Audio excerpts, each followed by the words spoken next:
প্রিয় দর্শক, দেশ এবং প্রবাসে এই মুহূর্তে যে যেখান থেকে আমাদের চ্যানেলটি দেখছেন বা শুনছেন, সবাইকে প্রীতি এবং শুভেচ্ছা জানিয়ে শুরু করছি আজকের প্রতিবেদন। তো দর্শক, দেখতে পাচ্ছেন যে আমার সামনে একজন বোন আছে, বোনের জীবনের গল্প শুনবো। আপু, আসসালামু আলাইকুম। ওয়ালাইকুম আসসালাম ভাই। কি নাম ভাইয়া? ভাই প্রীতি আমার নাম। প্রীতি। প্রীতি আপু কি ভালো? জি না ভাই, ভালো নাই তো। ভালো নাই? না, বেশি ভালো নাই না মন ভালো নাই? মনটাই ভালো নাই ভাই, মনটাই ভালো নাই। আসছে তো সেই জন্যই। তো প্রীতি আপুর জীবনের গল্পটা শুনতে চাই, তোমার যে ছোট্ট মনের যে জীবনের যে গল্পটা আছে, হ্যাঁ, তুমি যদি একটু বলো।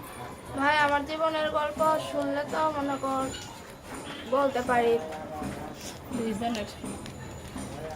মানে বলো একটু।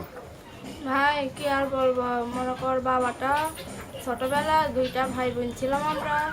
দুইটা ভাই বোন থাকনে বাবাটা ফেলে দিয়ে আমারে ডিভোর্স দিয়ে চলে গেছে ভারতে। তো যে ওইখানে একটা বিয়া করছে, এখন বিয়া করছে পর্যন্ত আমাদের খোঁজ খবর নেয় না, খাওয়ান দাবি দিতে পারে না।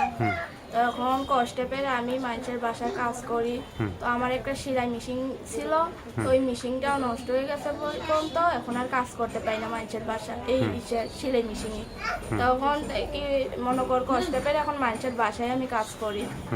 আমার কাছে একটাই অনুরোধ যে মনে কর আমার ভালোবাসবে, আমার দায়িত্ব নিতে পারবে, আমার খাওয়ান দাওয়ান দিতে পারবে। এখন আমার বুড়া একটা মা আছে, ছোট একটা ভাই আছে। ছোট একটা ভাই আছে, লেখাপড়া করাইতে হয়, মাসে অনেক টাকা লাগে। তো এখন কষ্টে পেয়ে আমি মানুষের বাসায় এখন বর্তমানে কাজ করি, কাজ করে সংসারটা পালি। এটাই আমার জীবন কাহিনী গল্প। মানে তুমি মানুষের বাসায় কাজ করে তোমার সংসারটা চালাও? হ্যাঁ ভাই, মানুষের বাসায় কাজ করি এখন বর্তমানে। তো তুমি কি লেখাপড়া করো নাই? ভাই ছোটবেলা আগে পড়ছিলাম, মনে কর ওয়ানে থাকতে পড়ছিলাম ছোটবেলা অনেক। সেখান থেকে বাবা ফেলে দিয়ে চলে গেছে, দায়িত্ব নিতে পারে না এখন বর্তমানে, আমারও না ভাইরও না। এখন আমি নিজে এখন কষ্ট পেরে মনে কর মানুষের বাসায় কাজ করি। মানে মানুষের বাসায় কাজ করো? হ্যাঁ, মানুষের বাসায় কাজ করি। তো এই যে মানে যে ছোটবেলায় লেখাপড়া করতে পারো না, ঠিক আছে, তোমার যে বন্ধু বান্ধব যারা আছে, ঠিক আছে, তারা তো মানে লেখাপড়া মানে করছে নাকি? হ্যাঁ করছে।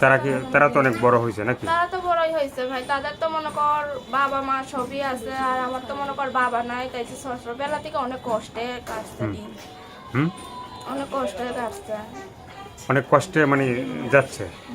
তো ওই যে অনেক যে কষ্টে যাচ্ছে মানে আছে না যে নিজের যে ভালোবাসার মানে নিজের যে বন্ধু বান্ধব আছে একসাথে মানে বড় হইছো, হ্যাঁ, তারা কাজকর্ম করতেছে বা ভালো জায়গায় আছে, তুমি যে লেখাপড়া করো নাই। তারা মনে কর ভালোই আছে ভাই, তারা ভালো থাকলে কি হবে, আজকাল কি কেউ কারোর মনে কর চলাফেরার জন্য দেখে বন্ধু বান্ধব। যোগাযোগ করার পরে কি সব ঠিকঠাক মতো কথা বলা হবে? হ্যাঁ, কথা বলা হবে ভাই, যে আমার পাশে থাকবে, আমার খারাপ কথা না বলতে পারে তার সাথেই কথা বলবো। কেন মানুষ কি 10 জনের সাথে কথা বললে কবে, মন দিলে একজনেই দিব। যেই মানুষটা আমার কষ্টটা বুঝবে, আমার সহযোগিতা হেল্প সাহায্য করতে পারবে, সেলাই মেশিনে কাজ করতে দেবে, সেই রকম মানুষ পাইলে আমি বিয়া বসবো। সেই রকম মানুষ পেলে বিয়ে বসা হবে। আর কিছু বলতে চাও? একটাই অনুরোধ, কেউ আমাকে খারাপ কথা বললেন না। কেউ খারাপ কথা বলবে না। কেননা কষ্ট পেয়ে এই প্রতিবেদনের সামনে আইছি।